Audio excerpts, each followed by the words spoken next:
नमस्कार, तळोदा वृत्तांकनमध्ये आपलं स्वागत आहे. जर आपण नवीन असाल तर कृपया चॅनलला लाईक आणि सबस्क्राईब करा व बेल नोटिफिकेशन ऑलवर सेट करा. बांधकाम कामगारांना केवळ भांडे वाटप नव्हे तर त्यांच्या आयुष्यात स्थैर्य आणणे हेच उद्दिष्ट आमदार पाडवी. रवींद्र वळवी मोलगी प्रतिनिधी, सोरापाडा, दिनांक 3 जून 2025. बांधकाम कामगारांना केवळ भांडे वाटप करणे हा सरकारचा उद्देश नसून त्यांना आपल्या आयुष्यात स्थैर्य निर्माण करून त्यांच्या कुटुंबाच्या आरोग्याची काळजी घेणे हा देखील आहे, असे प्रतिपादन आमदार आमशा पाडवी यांनी केले. महाराष्ट्र राज्य इमारत बांधकाम व इतर बांधकाम कामगार कल्याणकारी मंडळ मुंबई आणि काव्या कन्सल्टन्सी नंदुरबार यांच्या संयुक्त विद्यमाने सोरापाडा येथील श्री कालिका माता मंदिर सभागृहात आयोजित बांधकाम कामगारांना भांडे संच वाटपाच्या कार्यक्रमात ते बोलत होते. या कार्यक्रमात आमदार आमशा पाडवी यांच्या हस्ते सुमारे 2500 बांधकाम कामगारांना भांड्यांच्या संचाचे वाटप करण्यात आले.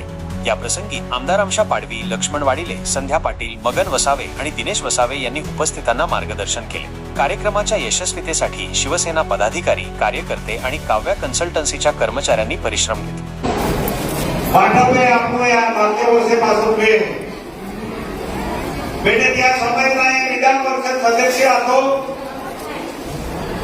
आणि काय लोक योजना या बागा आणि विरांना दिशेने आपलो आणि म्हणून काही आपण महान आहे तारासरे लोक हो एक लोक भाई नीलम जाऊलो पहले बेन एरिया 3 एरिया पे लोगों क्या पैकी ते भांडे भी नावा आणि म्हणून तो तारा समूह होईन भी काय आखिने देखला पण आज तुम्हा बाटा आशीर्वाद होगी या धनगर वाकरकुवा तालुका में वो माने के आमदार म्हणून निर्णय देतो आणि म्हणून मा कर्तव्य मा फर्ज है काजे मानो या भांडे लेकर ते भी लाभार्थी है.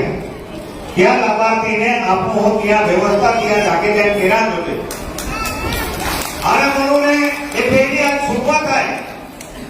आज जरी आपण ही बेबी मायचे ठेकेदार लाकडं भाई